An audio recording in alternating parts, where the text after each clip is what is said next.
Hello, അപ്പൊ നമ്മുടെ ഇഷ്ടം മാത്രം പുത്തൻ പ്രൊമോ നമ്മുടെ മഹേഷ് നമ്മുടെ ഇഷിതേനെയും ചിപ്പീനെയും ഒരു ഈവനിങ് ഒരു ഹോട്ടലിലേക്ക് കൊണ്ടുപോകാട്ടോ. എന്നിട്ട് നമ്മുടെ ഇഷിതനോട് ആദ്യം തന്നെ ചോദിക്കുന്നുണ്ട്, ഇഷിത ഈവനിങ് ഫ്രീ ആണോ, എന്റെ കൂടെ ഒരു സ്ഥലത്തേക്ക് വരാമോ, നമുക്കൊരു സ്ഥലം വരെ പോയാലോ എന്ന് ചോദിക്കുന്നുണ്ട്. അപ്പൊ ഇഷിത എടുത്ത പാടിയും ചോദിക്കുന്നുണ്ട്, എന്താ മഹേഷിന് വല്ല സത്യങ്ങളും പറയാൻ വേണ്ടിയാണോ എന്ന് ചോദിക്കുന്നൊക്കെയുണ്ട്. പക്ഷെ മഹേഷ് ഒന്നും പറയുന്നൊന്നുമില്ല കേട്ടോ, മുഖത്ത് അത്ര തെളിച്ചൊന്നുമില്ല. അപ്പൊ എന്തോ എന്തോ പന്തികേടായിട്ടുള്ള ഒരു കാര്യത്തിന് വേണ്ടിയാണ് നമ്മുടെ ഇഷിതയെ കൊണ്ടുപോകുന്നത് അല്ലെ.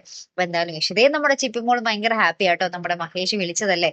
അപ്പൊ അങ്ങനെ ഒരു ഇവരെല്ലാരും കൂടി മൂന്നുപേരും കൂടി ഒരു റെസ്റ്റോറന്റിൽ പോകുന്നുണ്ട്. അപ്പൊ അവിടെ ഇരിക്കുമ്പോഴാണ് നമ്മുടെ ആദി കടന്നു വരുന്നത്. ആദി ഭയങ്കര കട്ടക്കലിപ്പിലാട്ടോ വരുന്നത്. അപ്പോഴാണ് നമ്മുടെ മഹേഷ് കാര്യം പറയുന്നത്, താൻ രചനയെ അന്ന് തല്ലിയില്ലായിരുന്നോ, അവന്റെ മുന്നിൽ വെച്ച് രചനയോട് മാപ്പ് പറയണമെന്നാണ് അവന്റെ ആവശ്യം എന്ന് പറയുന്നതും കാണാം. ഇഷിത ഇതൊക്കെ കേട്ട് ഇങ്ങനെ ഞെട്ടി നിൽക്കുന്നതും കാണാട്ടോ. അപ്പൊ നമ്മുടെ രചനയും ആകാശം വലിയ ആൾക്കാരായിട്ടൊക്കെ വരുന്നുണ്ട് അവിടെ.